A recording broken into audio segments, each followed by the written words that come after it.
In this video, I want to tell you guys why I think Fuji's digital grain sucks. And this is kind of a revelation, to me at least, because I've been using it, I don't know, for the longest time, kind of liked it, and it really didn't bother me. And that was until I had to crop. Now, I want to preface pretty much the video with, like, I love Fuji cameras, okay? I love the color science, right? Okay, I love the colors, I love the film sims, I love the recipes, really love the shooting experience. Like, first and foremost, I'm a film shooter, so I really love the experience that a Fujifilm camera provides. So, like, I'm not a hater, okay? Like, I do love Fuji.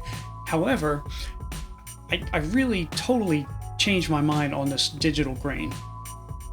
So recently I took a trip out to Maine and I brought my XT5 with me, and as you know, the XT5, it has a stupid amount of resolution, right?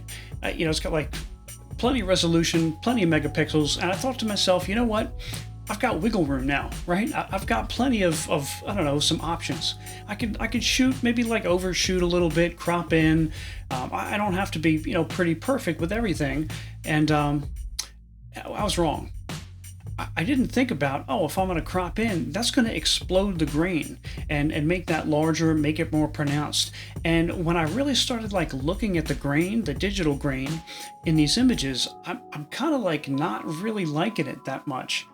And I don't want to say it ruined my images, because I mean they're still totally usable, and I'm still happy, with the images and stuff. But man, was it kind of like a wake-up call. Now, I actually brought two cameras with me on this trip. One was the XT5, and the other was a Ricoh point and shoot that I had loaded with Fuji 400 speed film. And the recipe that I had loaded up in my XT5 was the Fuji Superior 400 that I got off of Fuji X Weekly. Now, while the colors, between the two, like the real thing, Fuji 400 and the simulation, the colors were kind of off a little bit. What really stood out to me was, all it's adjustable obviously, what really stood out to me was the difference in the grain.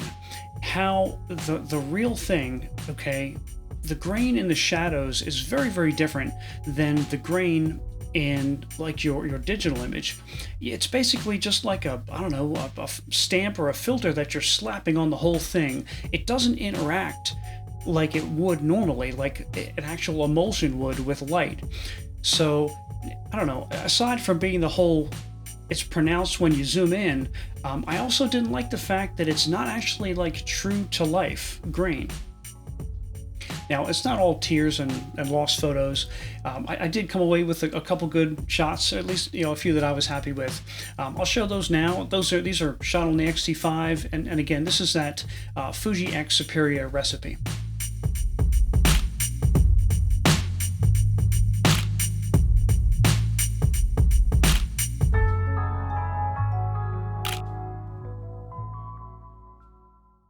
So the moral of the story here is, at least for me, if I plan to crop my images, I'm not going to use digital grain. In fact, I'm actually going to stop using digital grain applied to any of my images. And like, I know that I could do it after the fact too, but that's like editing creep. You know what I mean? Like, a little tweak here, a little tweak there, and then before I know it, it's like 3 hours on a photo that I'm never going to export off my hard drive. Don't ask me how I know, but I don't know. But anyway, what do you guys do? Do you apply the digital grain? Do you use it? Do you apply it after the fact? Let me know. Give me a shout down below and let me know what you're doing. What works for you? Yeah. So anyway, that's my case for today. Hope everybody's well, and till the next video, we'll see you.